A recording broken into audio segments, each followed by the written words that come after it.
Salut tout le monde. Salut tout le monde. J'espère que vous allez bien. Moi, comme d'hab, au top. Il est quand même... il est quelle heure? 4h40. 4h40. Et j'ai cours demain matin. Mais bon, je me sentais chaud là, j'ai une petite vidéo.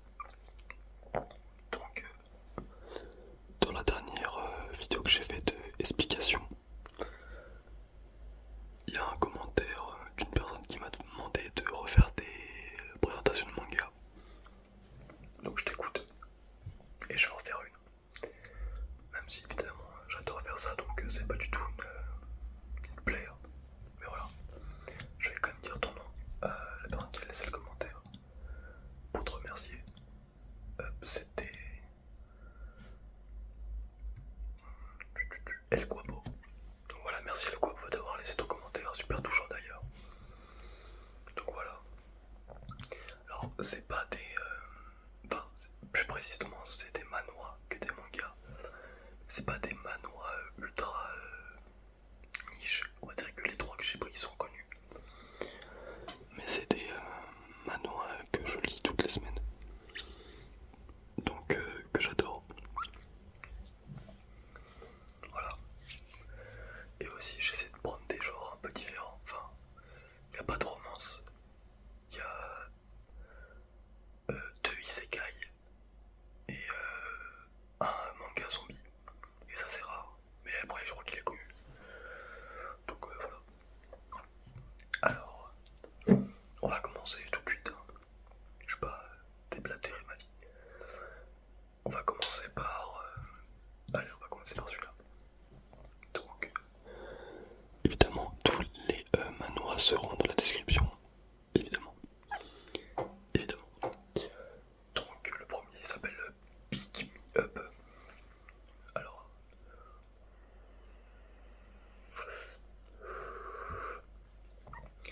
c'est un manhwa déjà qui est magnifique. Genre les images sont vraiment magnifiques. De ce côté-là, il n'y a pas de problème. Et pour résumer le synopsis, du coup ça c'est un isekai. Enfin, si oui c'est un isekai.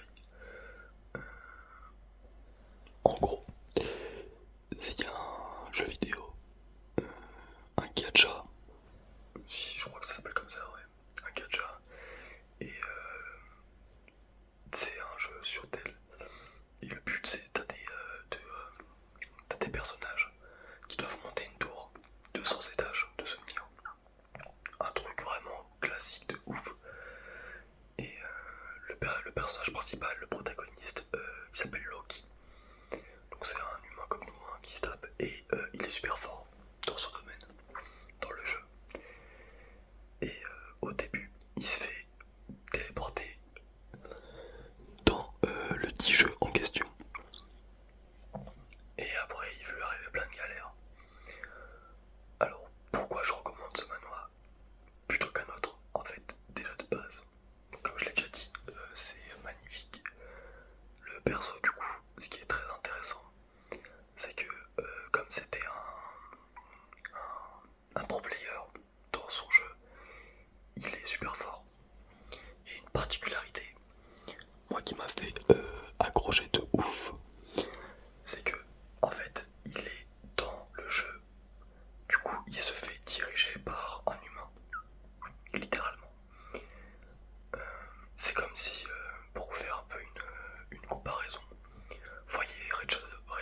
Du coup, pareil, synopsis très simpliste, mais je vais vous dire du coup ce qui m'a fait accrocher.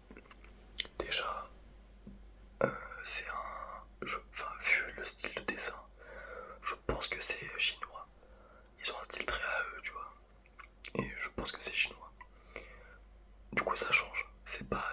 C'est moins beau que Pick Me Up ou le prochain que je vais vous présenter, qui est pour moi mon manoir préféré. Mais voilà. Donc, style de dessin très particulier, mais incroyable. Un point que j'ai adoré, c'est que les zombies, ils vont. Je vais pas vous spoil, mais ils vont évoluer. Il y aura des particularités des zombies. Il y en a qui vont courir plus vite, il y en a qui vont être plus forts, il y en a qui vont être intelligents, il y en a qui vont parasiter. Voilà, plein de styles différents. C'est pas juste des zombies qui vont marcher à 2 à l'heure. Un autre point, c'est que les personnages principaux vont évoluer aussi d'une manière bien particulière que j'adore. Et aussi, il y a un but déjà bien défini qui est incroyable. C'est-à-dire que t'as pas l'impression de regarder le manoir et tu dis mais on va vers où? Là tu sais très bien où il va aller et ça c'est sympa. Je vous laisserai découvrir si vous voulez le lire. Tout pareil, moi Shivaren, je réfléchis à des points qui m'ont fait accrocher. Non c'est tout, hein. Man, truc de zombie. En fait les trucs de zombie c'est rare, des bons trucs de zombie. Il y en avait un manoir zombie que j'avais bien kiffé mais je l'ai relu récemment et c'est un peu trop edgy à mon goût. Il y a beaucoup de fanservice. Ça plaît ou ça plaît pas, moi ça m'a un peu fait décrocher. Mais celui-là, il n'y a pas de fanservice du tout. Et en plus, le personnage principal, ce qui est super sympa, c'est qu'il est très. Je vais pas dire no émotion, mais comme il a vécu 10 ans avec Full Zombie, bah, il a une personnalité bien tranchée, si je puis dire. Donc voilà. Moi j'y vais rien. Et hop, je vous dis au cas où, mais.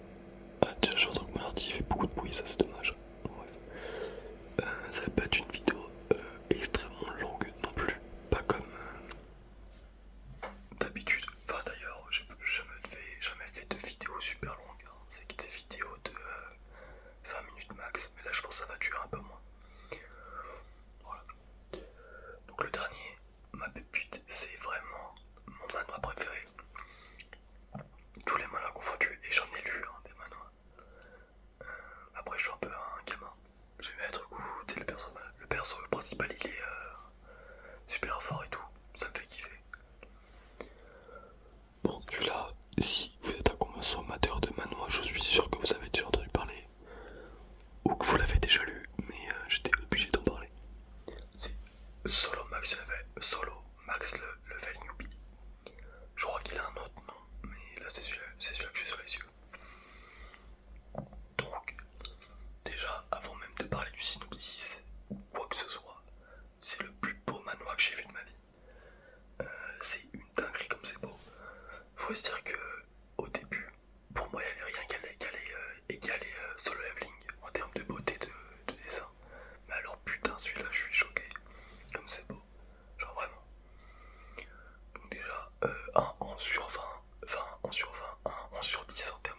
mec, il connaît chaque recoin de la tour, chaque endroit il le connaît. Et ça moi j'adore. Parce que bah du coup il connaît chaque détail, il calcule tout. En fait, ce qui m'a fait adorer le manoir, c'est vraiment la personnalité du personnage principal qui est folle. Moi j'adore. Genre il est super calculateur, il pense genre vraiment 3 coups avant pour il a vraiment ses plans en tête. Et ce qui est aussi incroyable c'est les étages, comment il réussit à les énigmes, je sais pas comment expliquer ça mais ouais les énigmes elles sont incroyables. Et aussi il va gagner une capacité dès le début du manoir, donc c'est pas vraiment un spoil, qui fait qu'il doit réaliser certaines actions pour pouvoir copier des compétences. Et du coup, ça va amener à énormément de lore qui est incroyable. Donc en fait, j'y pense maintenant, mais je suis vraiment une merde pour donner envie aux gens de lire, mais juste ressentez ma passion. Je vous promets que vous serez pas déçus. Ce manoir, c'est une masterclass. Vraiment une masterclass. Les dessins, les personnages, même les personnages secondaires du Diata,